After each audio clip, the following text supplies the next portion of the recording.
What happens when a country is cut off from the global financial system? No access to international banks, no free trade, no easy flow of money. For most nations, that would mean collapse. But Iran didn't collapse. It adapted. It built a hidden economy, one that operates in the shadows, moves billions without visibility, and survives without the world's permission.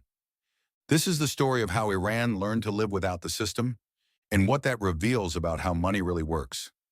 After the 1979 revolution, Iran's relationship with the global economy changed dramatically. But the real turning point came decades later with sanctions.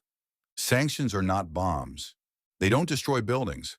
They target something deeper: money flow.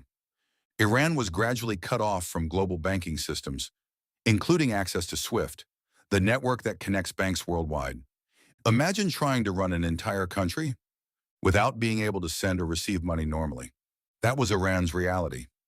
Sanctions weren't just one event, they were layers. Restrictions on oil exports, limits on foreign investment, banking isolation. One by one, the doors closed. Oil, Iran's biggest source of income, became harder to sell. Foreign companies left, international deals disappeared, and the economy began to feel the pressure. Here's where most economies fail, because modern economies depend on connection, trade, credit, trust. Remove those, and the system breaks. Inflation rises, currency weakens, confidence disappears. In Iran, the national currency, the rial, lost massive value. Prices surged, savings eroded. For ordinary people, money itself became unstable. But here's where the story changes. Iran didn't stop. It adapted. Instead of relying on global systems, it built its own, a shadow economy. Oil was still sold, but through indirect channels. Payments were made, but not always in dollars. Trade continued, but often through intermediaries. China, regional partners, and informal networks became key players. Deals were made quietly. Money moved differently.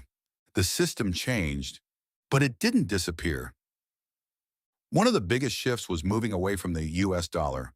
Instead of traditional currency systems, Iran explored alternatives: barter trade, local currencies, gold, even digital methods. Because when you're cut off from the main system, you don't wait for access. You create your own path. This wasn't just survival, it was financial adaptation at a national scale. But adaptation comes at a cost. The hidden economy is less efficient, more expensive, more unstable. Inflation remains high. Opportunities are limited. Growth slows down. For businesses and citizens, every transaction becomes harder. Every decision carries more risk. Iran survived, but survival isn't the same as growth. Here's why this story matters today. Because Iran isn't the only country facing restrictions.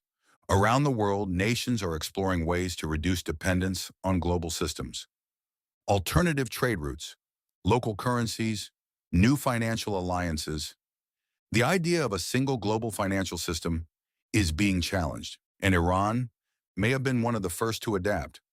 From Iran's sanctioned economy, three lessons stand out. Cutting off money flow doesn't always stop activity. It changes how it happens. Adaptation is possible, but it comes with long-term costs. The global financial system is powerful, but not unbreakable. Iran didn't just survive sanctions, it exposed how flexible and fragile the system really is. But the story doesn't end here, because the real question isn't how Iran survives sanctions, it's what happens next. What happens when pressure increases, when conflict rises, when global markets react? Because in today's world, one country's struggle can become everyone's problem. If you want to understand how money moves under pressure, subscribe to Finance Club, because rule number one is to always talk about money.